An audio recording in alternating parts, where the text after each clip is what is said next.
Alors bonjour Christine. Bonjour. Donc on est là Parallèle Sud avec Isopolis pour faire un entretien appréciatif autour de questions puissantes qui ont été déterminées par les différents groupes qu'ils appellent Pétale. Ouais. Donc, nous c'est le Pétale Culture. Et la question puissante qui a été donc décidée par l'ensemble des participants du Pétale Culture, c'est de savoir en quoi la culture créole a permis de se relever d'un coup de cogne. Voilà. Déjà, je pense que par rapport à son histoire, hein. Et en fait, la démarche dans laquelle on est avec cet entretien appréciatif, c'est vraiment de savoir par rapport à votre expérience personnelle à vous, déjà dans un premier temps. Donc savoir si vous pouvez réfléchir un peu dans votre expérience personnelle et nous raconter un souvenir où la culture créole vous a permis de vous relever d'un coup de cogne.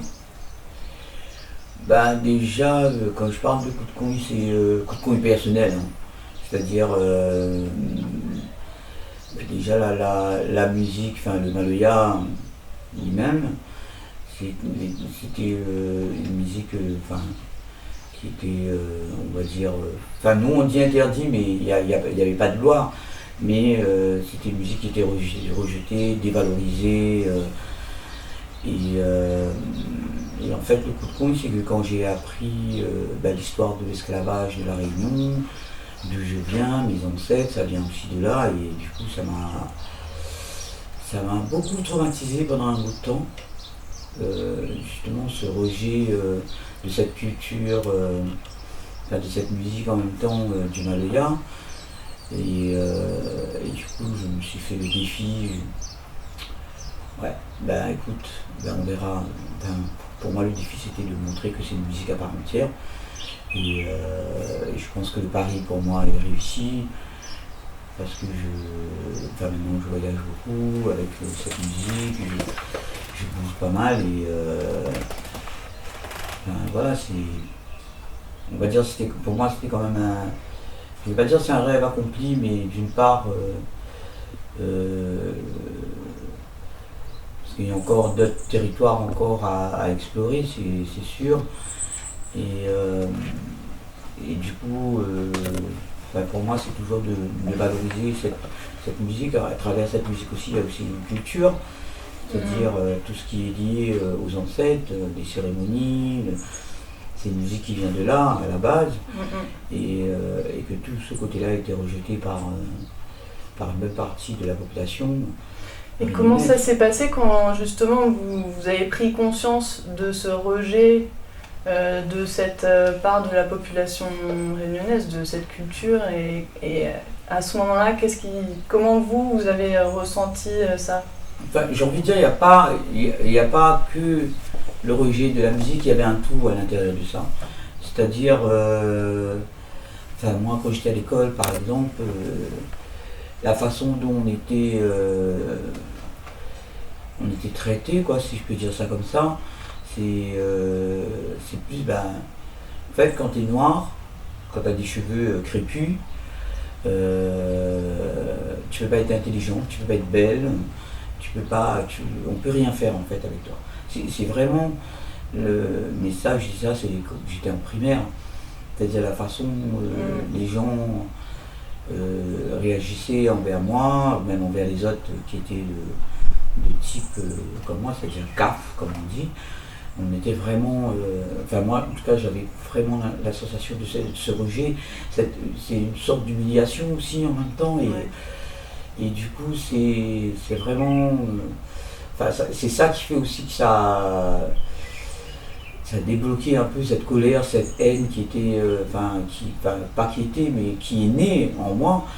Et du coup, après cette étape, il aurait encore fallu, plus tard, retravailler là-dessus, d'être plus dans une idée, comme on dit chez nous en créole, fait songe. C'est-à-dire, quand l'eau il tombe, ça glisse, quoi.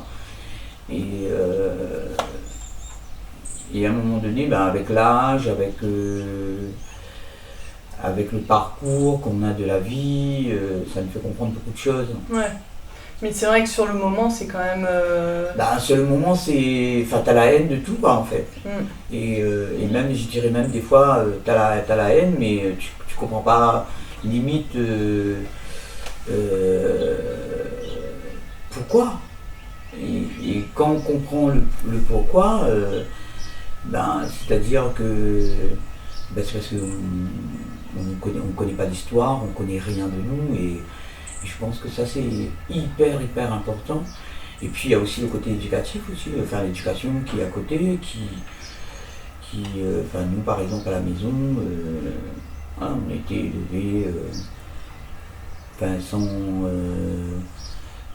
surtout pas dans la haine, quoi. C'était vraiment de reconnaître qui tu es, et en fait j'ai envie de dire, moi pour ma part, c'est pas vraiment c'est pas du tout le cocon familial qui est en cause là-dedans, c'est plus quand on sort de ses choix et quand on arrive à l'extérieur et tu te rends compte que en fait c'est pas de l'amour, quoi. c'est pas de. Et là, en fait, au moment où j'étais vraiment prendre conscience qu'on est vraiment à l'extérieur, qu'on va continuer à vivre à l'extérieur en même temps, t'es confronté à tout ça, à la haine, la peur, et or que chez toi, moi en tout cas dans mon cocon familial, il n'y avait pas tout ça, quoi. Et t'as pris du temps à te rendre compte de pourquoi t'avais une certaine colère, une certaine haine comme ça, ou ça s'est fait progressivement, ou dès enfant? Non, ça s'est fait progressivement. Et je pense que ça a été alimenté par les événements de la vie. Hein. En même temps, j'ai envie de dire, pour connaître le contraire de quelque chose, il faut évidemment vivre déjà le truc. C'est-à-dire, si on ne connaît pas c'est-à-dire, si on ne connaît pas la colère, la haine, en fait, pour le connaître, il faut le vivre. On ne va pas savoir qu'est-ce que c'est l'amour, en fait. Et c'est ça, à un moment donné, quand on comprend comment ça fonctionne, qu'au contraire, il faut être... tout vient de soi, là, on part dans complètement une direction différente. Au niveau de la conscience, de la compréhension, on part complètement dans quelque chose où on se dit, aujourd'hui je suis arrivé à dire, déjà il faut s'aimer soi-même avant d'aimer les autres, il faut... En tout cas, il faut prendre conscience, ce que j'ai envie de dire, il faut prendre conscience de son soi, c'est-à-dire dans tout l'état qu'on est, de prendre toutes ces consciences de ces états sur le moment, et c'est un truc qu'on fait pas du tout en fait. Et aujourd'hui je me pose la question quand je suis en colère, pourquoi je suis en colère, c'est quoi le truc, ça sert à quoi? Et en fait il faut laisser passer et puis on verra ce qu'on appelle ce fameux mot lâcher prise, quoi. Et ça c'est pas évident pour tout le monde déjà, pas évident à comprendre exactement qu'est-ce que ça veut dire. Ouais. Ça c'est un truc qui est hyper important. Parce qu'on en entend parler tout le temps. On entend parler, mais vivre le lâcher prise, je crois pas qu'il y a beaucoup de gens qui l'ont vécu vraiment, quoi. Et toi, tu l'as vécu comment du coup, ce lâcher prise? C'est le moment en fait, un peu le point de bascule où t'es passé c'est le moment dans la conscience. Où j'ai commencé à travailler sur mon soi. Ouais. Voilà. C'est le moment où je me suis dit, il y a des choses des émotions, des sentiments où j'ai pas envie de vivre. Je pense à mon soi. C'est pas une question, parce que souvent quand on dit ça, moi au début ce terme je disais je vais être égoïste, et en fait c'est pas de l'égoïsme, c'est de comprendre déjà soi et de vivre, de décider qu'est-ce qu'on a envie de vivre, et après d'où vient la question souvent, mais j'ai pas le choix. Donc pour moi, dans la vie, il y a toujours un choix. Moi aussi, j'étais dans cet esprit-là à un moment donné de ma vie. Et si aujourd'hui, j'ai pas envie de vivre dans la haine, dans la colère, c'est un choix, quoi. Et je vais pas... pendant des années, on se positionne comme victime, on se positionne comme ouais, mais s'il m'est arrivé ça, c'est à cause de ceci, de cela. Non, c'est toi qui décides. Enfin, moi, je suis arrivé à ce stade-là, en fait.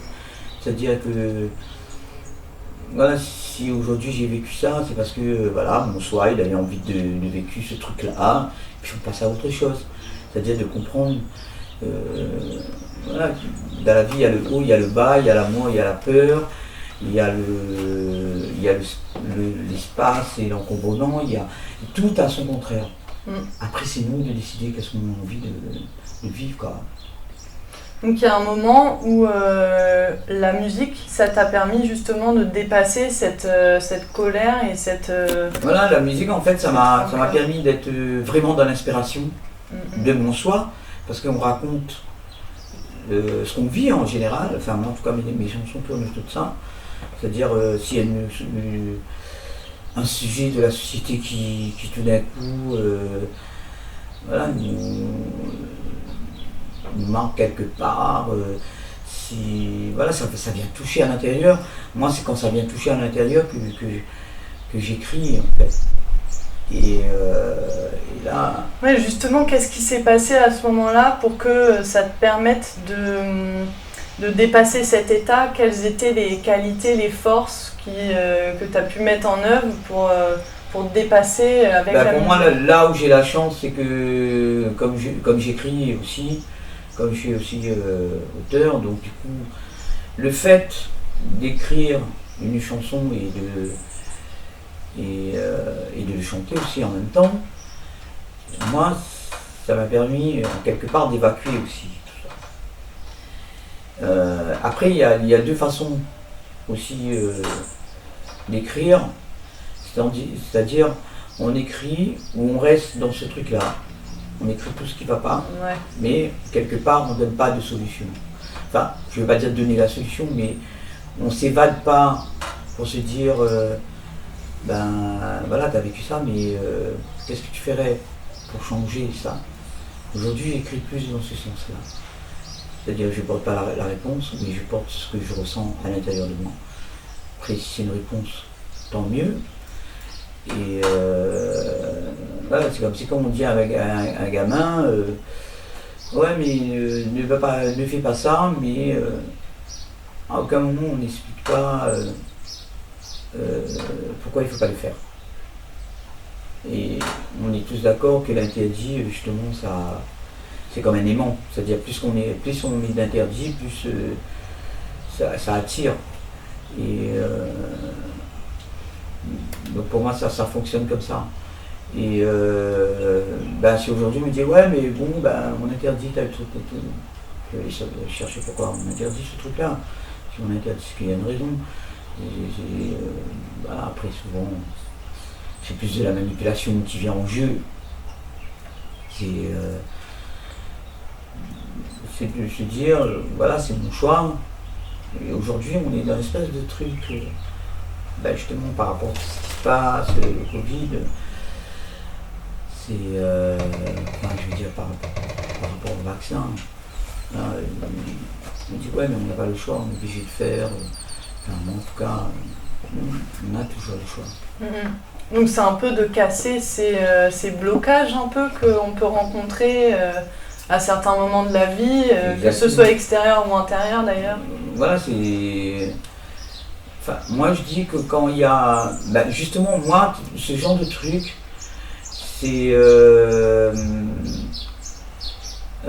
comment dire? Ce genre de truc, c'est justement pour y mettre le point sur quelque chose. Voilà. Comprendre quelque chose. Comprendre quelque chose. Mais si on ne le comprend pas, je le fais, c'est une histoire qui va se répéter à chaque fois. Mais si on comprend ce fait, de dire ah bon, ok, écoute, j'ai décidé de m'exprimer, voilà, Après, moi, ce que j'ai compris aussi, c'est plus qu'on va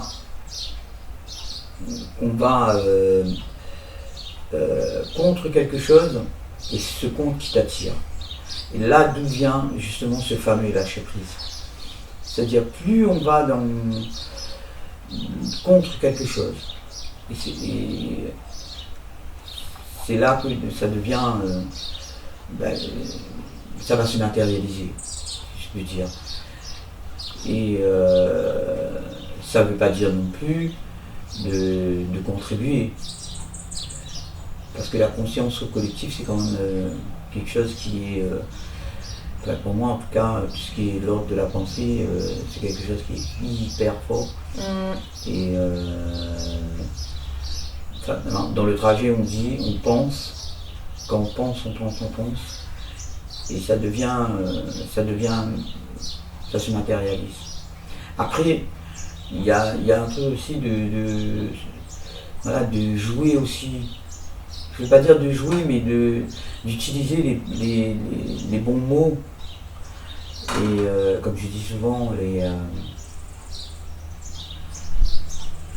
pour exprimer les sentiments qu'on a, avec les vocabulaires qu'on a, des fois il n'existe pas le mot. C'est ça qui est le plus, le plus compliqué. C'est-à-dire on essaie de mettre un mot. Enfin, je veux dire par exemple, on veut quelque chose. C'est-à-dire si on veut, on l'a pas. Plus qu'on dit on le veut, on ne l'aura jamais. Parce qu'on est toujours dans cet état de je veux. Vous voyez, le contraste. Et du coup, voilà, c'est ça il faut vraiment comprendre. C'est-à-dire, on nous a appris à faire le geste. En fait, on a la pensée, le geste, et en fait, c'est complètement le contraire. C'est-à-dire, il faut faire le geste sans réfléchir. Et là, d'où vient en tout cas, moi, ce que j'ai compris de tout ça, c'est après, on a ce qu'on appelle des pensées, ça fait partie de notre éducation. Par exemple, je vais dire un sujet qui aussi, des fois, beaucoup de gens qui ne sont pas d'accord, c'est-à-dire, on nous imprègne ce truc depuis jeune, nous dire que l'argent c'est le diable, l'argent machin, l'argent, voilà, c'est pas bien d'avoir beaucoup d'argent, c'est pas bien d'être riche. Mais en même temps tout le monde veut être riche, en même temps tout le monde veut avoir beaucoup d'argent. Donc il y a tout ça quoi, il y a une espèce de truc, on est continuellement dans la contradiction totale. Et moi en tout cas c'est là où je réfléchis. Par exemple, je donne encore un exemple, c'est la religion. On dit oui, Dieu est amour et nani et nana, et tu as certaines religions qui te disent ouais mais il faut craindre Dieu. C'est complètement contradictoire. Je sais pas comment les gens, je sais pas comment on réfléchit, mais moi je suis allé vraiment au fond du truc, je dis si on me dit Dieu est amour, pourquoi j'aurais peur de lui quoi? Il y a un problème. Voilà. Je donne un exemple, c'est le truc qui revient souvent, je donne plus des trucs qui reviennent souvent quoi. Et comme je disais tout à l'heure, on est toujours dans le contraire et dans la contradiction. Et toi du coup dans ton expérience personnelle, tu as été dans ces contradictions là justement? Complètement. Là comme je viens de le dire, c'est-à-dire on nous dit Dieu est amour, Dieu est paix, Dieu est... Et à côté, on nous dit il faut craindre Dieu. Voilà, il faut Dieu est amour, Dieu est paix, mais en même temps, on est prêt à aller faire la guerre pour que. Il y a un truc qui va pas, quoi. Dans la logique des choses, en tout cas, pour moi, il y a un truc qui va pas. Et par rapport à la culture créole, là, justement, aussi, c'était contradictoire pour toi aussi? Oui, il y a plein de choses qui sont complètement contradictoires. Exemple.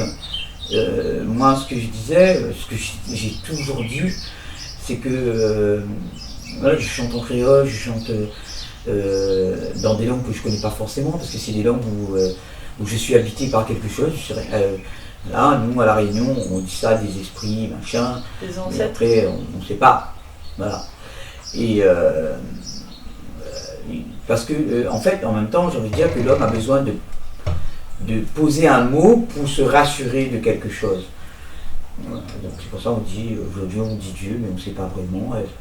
Est-ce que ça c'est vraiment lui, c'est vraiment son nom, on ne sait pas. Il y en a qui l'interprètent comme une énergie, comme une femme, comme un homme. Voilà. Et en fait, justement, dans notre culture, cette contradiction, c'est que à un moment donné, moi, quand je chante, je suis tellement bien avec moi-même. Et d'un côté, tu as la société, hein, pas tout le monde, mais voilà. Il y en a qui disent oui, mais le fait d'être habité par des esprits, c'est le diable, nanani, nanana. Ouais. Et moi, je vivais complètement le contraire. Ouais. Voilà, on se pose beaucoup de questions. Et là, je me dis, il y a quelque chose qui ne va pas, quoi. Et en fait, je suis parti dans ce truc-là. C'est au moment où je me suis dit, ben non, c'est impossible. Parce que au moment où je chante justement dans ces langues-là, où je fais toutes ces incantations, les chansons que je chante, je suis tellement bien que je me dis, eh ben non. Et en fait, c'est toi qui décides pour toi. Ouais. Et sinon, si j'écoute ce que disent les autres, c'est-à-dire en fait, je vis à l'image de l'autre. Je vis pas à mon image. Et c'est ça en fait qui... Et c'est des peurs au final. Voilà, c'est des peurs.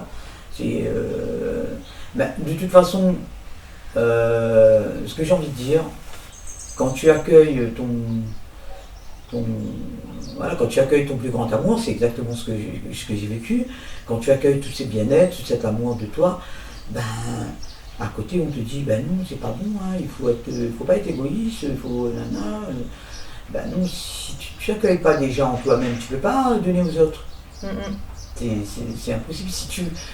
Si on n'a pas vécu quelque chose, on peut pas on peut pas savoir ce qu'on peut. Qu'est-ce que c'est telle chose, tu peux pas mettre un mot dessus. Et c'est pour ça que je dis, en même temps, moi par rapport à mon passé, justement par rapport à la culture, tout ce combat, par rapport à cette histoire, par rapport à tout ce qui est à côté, le côté spirituel et tout ça, il y a eu aussi ce combat-là aussi, parce qu'il y en a qui disaient ouais, mais bon, Christine Salem, elle chante en langage, on ne sait pas qu'est-ce qu'elle dit, écoute, moi je me sens bien comme ça, et c'est pour ça que j'ai pris ce chemin-là. Ouais. C'est que je me dis, même si vous ne comprenez pas rien, je ne vais pas me poser la question que si tu comprends, tu ne comprends pas. Moi, le truc c'est que du moment que je chante, je suis bien. Et en fait, l'anecdote, pour moi en tout cas, et d'ailleurs il y a de plus en plus de gens qui me disent ça, c'est qu'une fois, il y a quelques années de ça, c'était aux États-Unis, on avait fait un concert à New York, et à la fin du concert, il y a une femme, une famille, quoi, qui sont plein de gens qui viennent me voir, et tout ça. Et là, il y a quelqu'un qui dit, vous savez quoi, vous êtes entré à l'intérieur de moi. Ouais. Et là, je fais, ah ouais. Mais sur le coup, je dis, ah bon, j'ai pas réfléchi plus que ça. Mais un jour, c'est revenu dans ma tête, je dis, en gros, je pense que cette personne avait dû ressentir ce que moi, je ressens quand je chante, en fait. C'est là où, c'est-à-dire qu'on chante, on dégage des énergies, on dégage des vibrations, on dégage plein de choses. Et du coup, c'est ça que je pense que cette personne, elle a dû recevoir. Et elle me dit, je me sens mais super bien. Et c'est là que je me dis, mais en fait, voilà, je l'ai transmis, moi, ce que je vis. Et c'est ça. Et je pense que c'est dans cet état-là, qu'il faut... c'est ce genre de bonheur, je ne sais pas s'il faut dire bonheur, mais c'est ce genre de bonheur qu'il faut donner aux gens, quoi. Et je pense que ça, voilà, ça. Après, c'est dans les deux sens, hein. C'est-à-dire que quand j'ai débuté je faisais beaucoup de chansons. Enfin, j'ai des chansons qui parlent du 20 décembre, mais qui est vraiment quand même assez dur. C'est-à-dire, on commence dans. Enfin, moi en tout cas, j'ai commencé dans une espèce d'état de vivre. Voilà, les chansons que j'écrivais, j'avais la rage. Donc, tu vis profondément.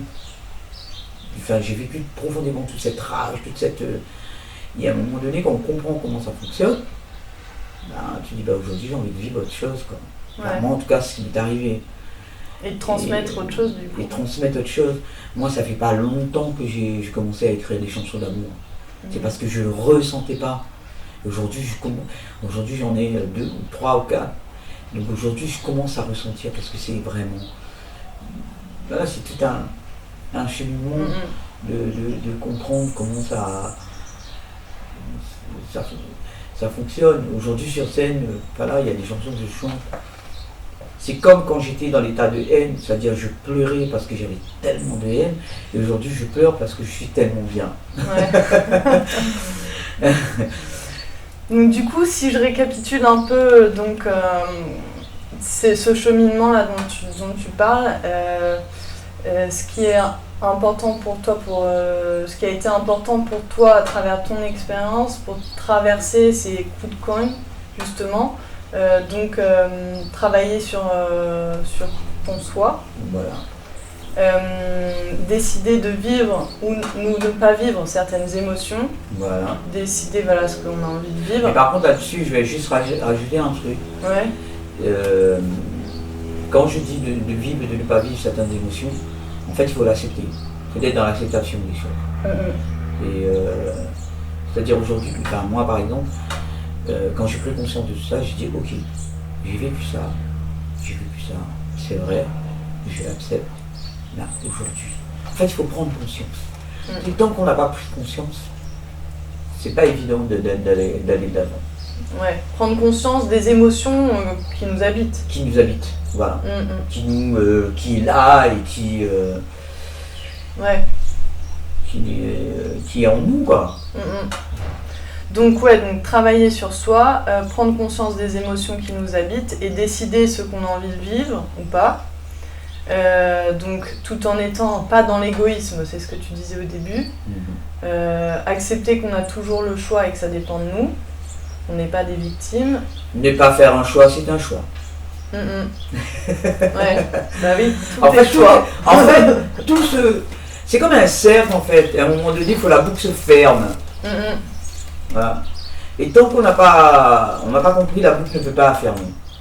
Et quand la boucle se ferme, et c'est là qu'on appelle le mot. Ok, d'accord, c'est bon.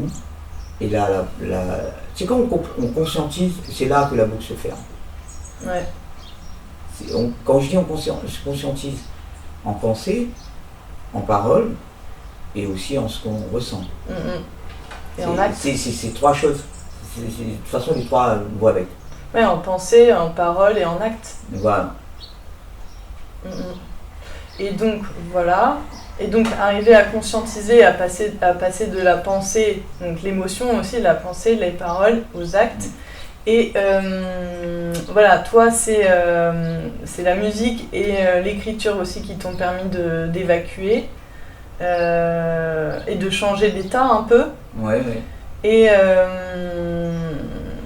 ouais, voilà, donc tu permets aussi de comprendre où il y avait les interdits, etc. Et ne pas alimenter, pas aller contre.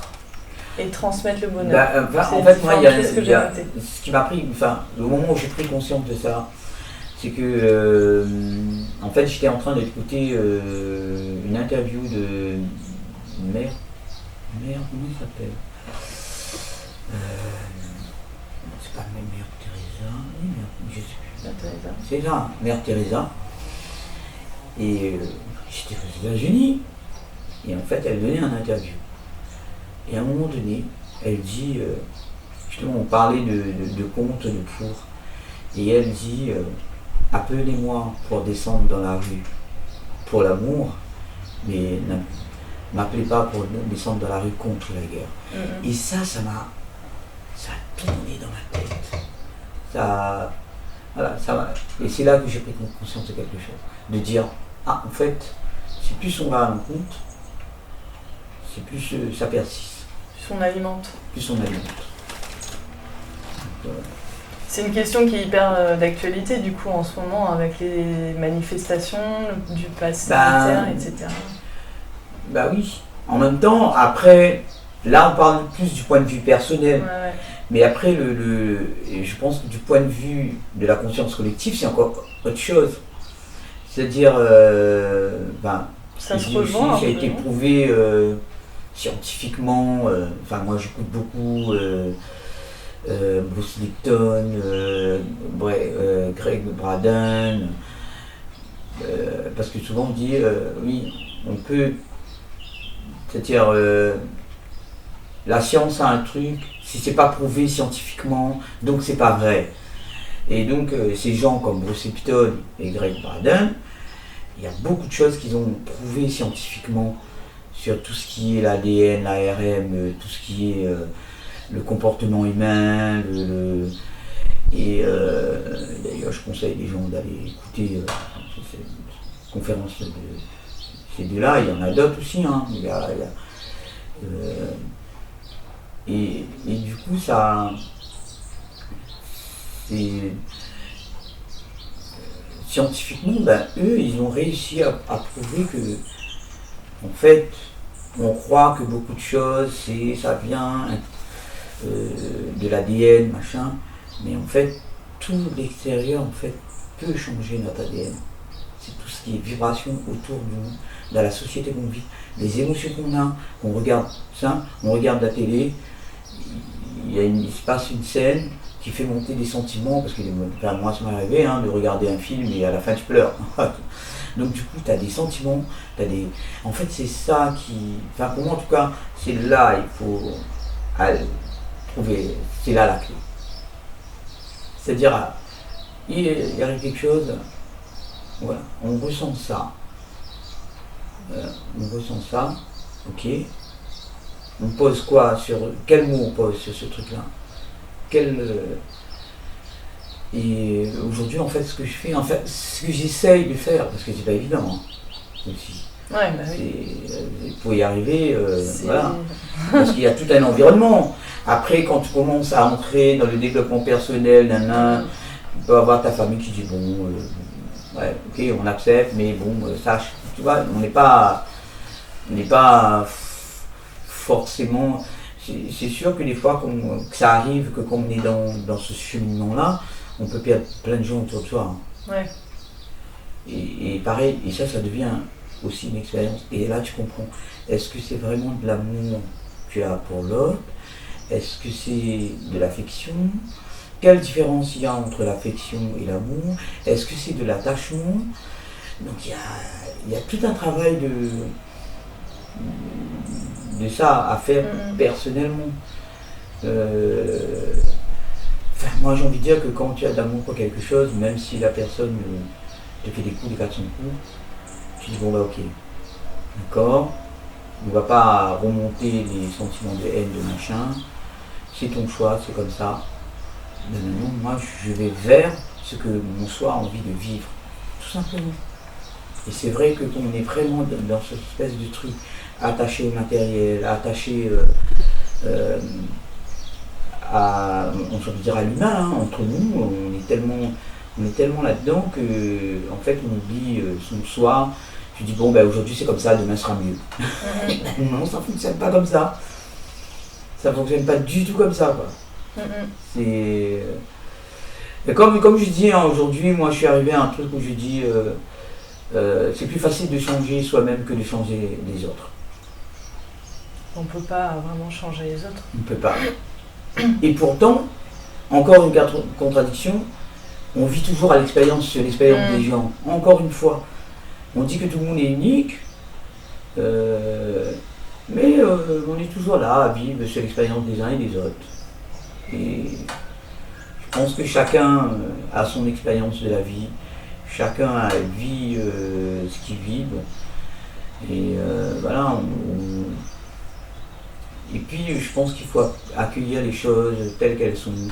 C'est comme ça, ok, voilà.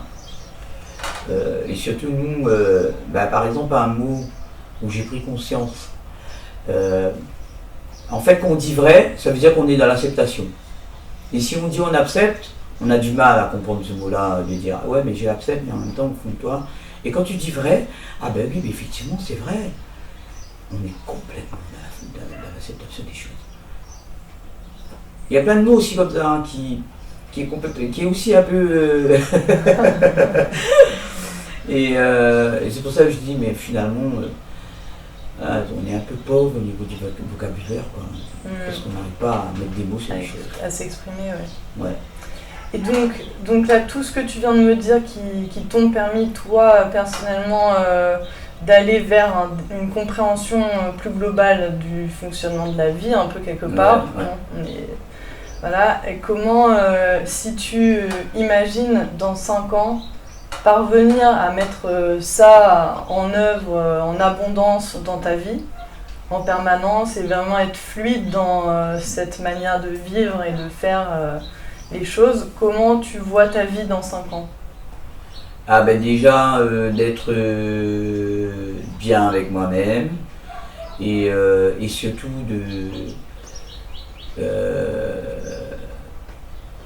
d'atteindre l'objectif de ce que je veux être. Voilà. Moi en tout cas c'est cet objectif-là que...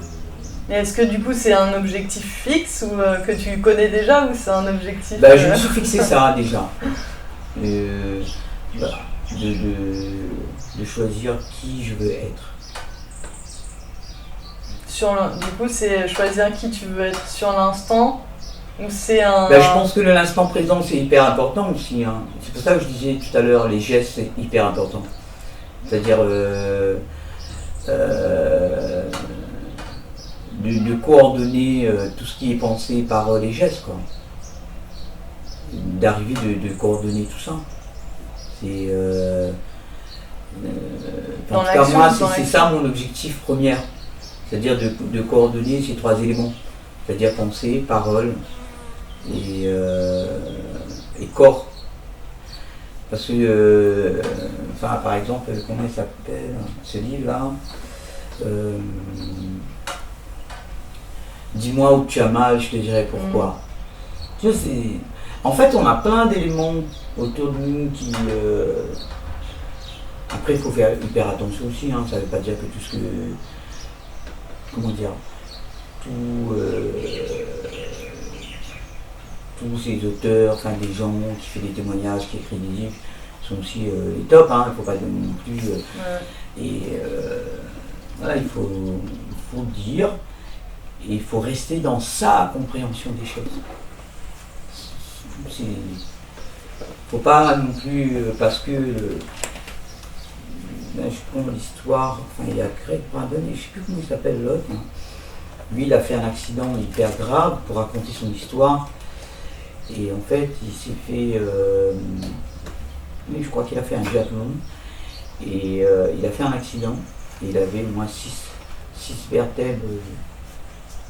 Et le docteur lui a dit qu'il y a 99%, si on le perd, il va pouvoir marcher.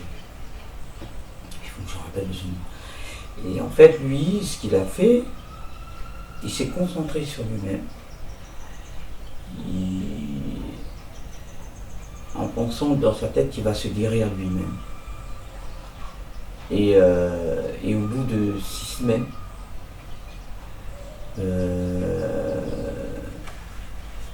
il a commencé à guérir, il a commencé à marcher. Et tous les médecins n'ont rien compris. C'est pour ça que je dis tout, c'est l'ordre de la pensée. C'est-à-dire quand on a une pensée, en fait on matérialise tout ce qu'on pense. Après on est aussi dans une espèce de truc, on est toujours dans la négativité des choses aussi en même temps.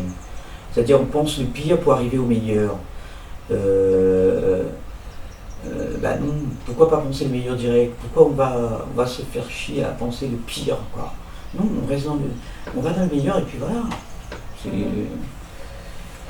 Et donc, si tu imagines comme ça maintenant avec donc, tous ces éléments-là, si tout le monde autour de toi et dans la société parvenait à avoir cette conscience-là déjà de ce qu'il vit, de ses émotions, de ce qu'il a envie vraiment de vivre et d'aller vers, et d'arriver à coordonner, comme tu dis, la pensée, la parole et le corps, comment serait la société dans 5 ans? Bah écoute, déjà on sera bien avec soi-même, ça c'est l'essentiel je pense. Après,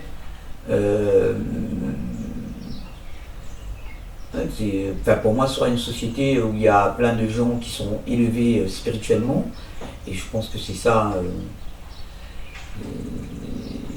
d'être bien avec soi-même, et du coup on sera bien avec les autres.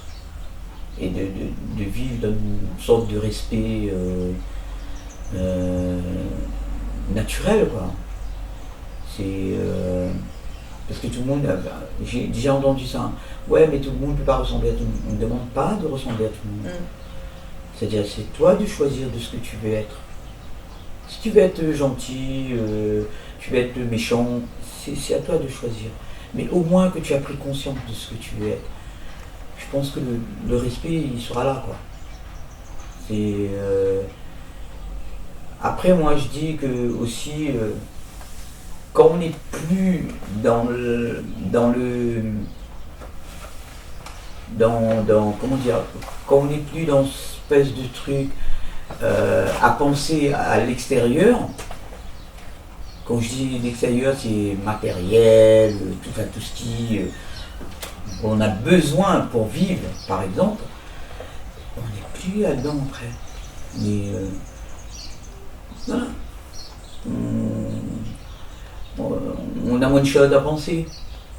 On vit comme il se doit. Après, on a besoin, comme je disais tout à l'heure, on a besoin de vivre de tous les étapes pour comprendre, pour savoir où on veut partir. Ça, c'est normal. Au contraire, moi, à chaque fois, je dis, je bénis ma vie par le chemin que j'ai passé, même si ça n'a pas été facile. Mais j'ai compris. Voilà ce que j'ai envie d'être aujourd'hui, et ça, c'est génial. Et du coup, si tu avais un conseil pour terminer à donner justement aux personnes qui vont regarder cette interview pour aller vers cet état de société plus ouverte et plus consciente, on va dire, quel serait ce conseil que toi tu pourrais donner? Moi, ce que je dirais aux gens, enfin, comme moi je l'ai fait, hein, parce qu'à un moment donné, je me suis posé la question, pourquoi je suis là, quel est le but de la vie exact, et sans être dans le matériel, hein. Je parle pour le soi. Et voilà, j'ai eu plein de réponses, plein de synchronicités, et de toute façon rien n'est au hasard dans la vie. Si on vit quelque chose, c'est parce qu'il fallait le vivre, et à l'intérieur de ça il y a quelque chose à comprendre.